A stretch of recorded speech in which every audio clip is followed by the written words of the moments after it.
भवशङ्कर देशिक मे शरणं, भवशङ्कर देशिक मे शरणं। युवा जागरण शिविर जो सप्तमातृका नारमदी वेद सेवा मठ के तत्वाधान में प्रारंभ हुआ, 3 दिवसीय यह शिविर रहा और उसमें पूरे मध्य प्रदेश से युवा लोगों ने आकर भाग लिया। यदि किसी संस्कृति को आगे बढ़ाना हो तो उसके युवाओं के ऊपर सबसे पहले फोकस करना चाहिए, क्योंकि वह युवा ही के अंदर वो शक्ति होती है जो संस्कृति को एक दिशा दे सके। कि आज के युग में जो युवा पीढ़ी है उसके सामने बड़ा संकट है, जो माहौल है बड़ा ही बन गया है नास्तिकता का, तो युवाओं को ठीक एक गाइडेंस नहीं मिल रहा है धर्म के बारे में, अध्यात्म के विषय में। तो कुछ ऐसा किया जाए अपने आश्रम में जिससे कुछ युवाओं को लाभ हो, अध्यात्म क्या है उन्हें ज्ञात हो और वो कुछ अपने जीवन में व्यवहार करते हुए अपने उनका कैरियर को बनाते हुए साथ में कुछ धर्म के विषय में जान पाएँ, अध्यात्म को जान पाएँ और जान के कुछ साधना साथ में कर पाएँ और अपने जीवन को दिव्य बना पाएँ। इन शिविरों के दौरान सारे शिविरार्थियों की एक दिनचर्या होती है। दिनचर्या उनकी प्रातः काल से प्रारंभ होती है, 4:30 बजे जागरण होता है, 5:15 बजे से उनका योगाभ्यास होता है। योग के अंतर्गत उन्हें प्राणायाम और सूर्य नमस्कार और कुछ मंत्रों की चैंटिंग कराई जाती है।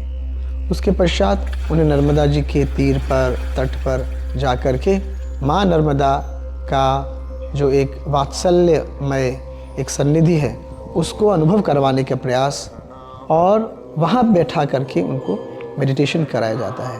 और मेडिटेशन भी हम लोग जो एक ट्रेडिशनल पद्धति है, जो एक पारंपरिक पद्धति है, जो देवी गीता के अंदर अवयव ध्यान आता है, उसके आधार पर हम उन्हें इष्ट देवता ध्यान के बारे में उन्हें अधिक से अधिक बताने का प्रयास करते हैं। क्योंकि जिस तरह से वे इष्ट देवता को अपना सकते हैं और किस तरह से वो उस इष्ट देवता के अपनाने के साथ साथ अपने जीवन को आगे ले जा सकते हैं, ऐसा एक समन्वय बिठाने का प्रयास करते हैं। घर में भी मुझे बोला जाता था पूजा करने के लिए, मंदिर जाने के लिए, लेकिन मेरा कभी ये विश्वास नहीं रहा कि आप मंदिर जाके पूजा करो तभी पूजा होती है, या फिर भगवान को टीको पूजो तभी वो पूजा होती है।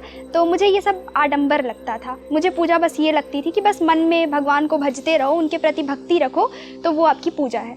लेकिन यहाँ आने के बाद जैसा कि स्वामी जी ने बताया कि जो हम जब किसी से प्रेम करते हैं तो उसका जो दूसरा चरण है वो है त्याग।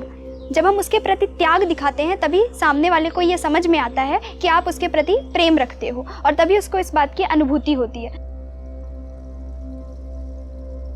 हम उन्हें भ्रमण के लिए नर्मदा जी के तीर पे बहुत सुंदर सुंदर तीर्थ स्थान है, वहाँ ले जा करके उनको हम कुछ वेदांत का प्रारंभिक जो बातें हैं वो बताई जाती हैं, जीवन संबंधी बातें बताई जाती हैं और जीवन को कैसे जीना है वह बताया जाता है और जीवन की एक दृष्टि प्रदान की जाती है। जो अपना वैदिक धर्म है सनातन, इसका स्वरूप क्या है, इसके मूल ग्रंथ क्या हैं, इसकी विचारधारा क्या है और कैसे इस धर्म को अपने जीवन हम जी सकते हैं, अध्यात्म क्या है, उसकी साधना क्या है, अध्यात्म का अंतिम लक्ष्य मोक्ष है कि प्राप्ति का उपाय क्या है और कैसा हम जीवन जिएं घर में रहते हुए, गृहस्थ में रहते हुए, जिससे हम जो हमारा लक्ष्य जीवन का मोक्ष वहाँ तक पहुँच पाएँ इस जीवन में। फिजिक्स, केमिस्ट्री, ये सारे विषयों को तो हम पढ़ते ही है, परंतु जो मूल है, इस जगत का मूल है, जगत की उत्पत्ति क्या है और जीवन का उद्देश्य क्या होना चाहिए, ये हमने यहाँ आके सीखा। स्वामी जी ने हमें यहाँ पे पुरुषार्थ और प्रारब्ध के बारे में बताया।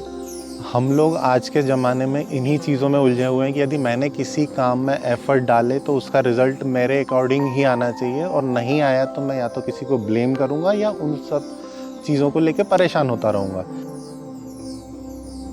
तो ज्ञान मार्ग क्या है, वेदांत क्या है, वेदांत में मोक्ष की साधना क्या है, मैं कौन हूँ, शरीर क्या है मेरा, मैं चेतन हूँ कि जड़ हूँ, मैं साक्षी हूँ कि शरीर हूँ, इन सब का जो विचार किया वेदांत में के ग्रंथों में, जो गीता है, उपनिषद है, तो उसका हमने एक सार निकाल के उन्हें बताने का प्रयास किया।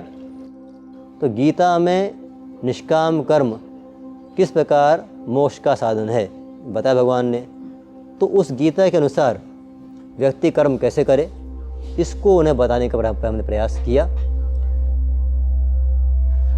धर्म को जीवन में उतारने के पश्चात जो एक वातावरण, एक स्वयं की मानसिकता और किस प्रकार से हम अपने आप के भीतर परिवर्तन देखते हैं, इसको इस 3 दिनों की एक दिनचर्या के माध्यम से मैंने समझा और काफ़ी अच्छी एक अनुभूति मुझे शिविर के माध्यम से रही। अनुशासन में ही जीवन का सबसे ज़्यादा सुख प्राप्त होता है, वह भी हमें स्वामी जी से पता चला। इससे पहले हमारे मन में यह जिज्ञासा था कि अनुशासन एक बंधन है जो हमें बांध के रखता है, परंतु स्वामी जी ने जिस प्रकार से उसे हमें समझाया, बताया क्या गलत है क्या सही है, वह भी स्वामी जी ने हमें उसका अज्ञान का पर्दा उठाया और कर्म के बारे में भी हमें बहुत कुछ जानने को यहाँ पे मिला। मैं यहाँ पर एक प्रश्न लेकर आई थी कि हमारे जो जीवन में सुख है वो क्या सिर्फ हमें संसारिक बातों में मिलता है या सुख क्या है। तो स्वामी जी से उत्तर की प्राप्ति में मुझे यह पता चला कि जो सुख है वह हम ढूंढते हैं संसारिक चीज़ों में, परंतु यहाँ आकर मैंने जाना कि शांति बाहर नहीं, शांति हमारे अंदर है। और यहाँ पर आकर मेरे जीवन में कई बदलाव आए हैं। स्वामी जी ने हमें सेंसिबिलिटी, संवेदनशीलता के बारे में बताया, क्यों वह हमारी ज़िंदगी में इतनी महत्व रखती है। तब मुझे पता चला कि हमें हमारी आत्मीयता, हमारी ट्रू सेल्फ को स्वीकार करना चाहिए और जीवन में आगे बढ़ना चाहिए। इस दृष्टि से युवा जागरण शिविरों का आयोजन किया जा रहा है। यह चौथा शिविर था जो माँ नर्मदा जी के तट पर सप्त मातृका मातृ शक्ति के सानिध्य में यह संपन्न हुआ।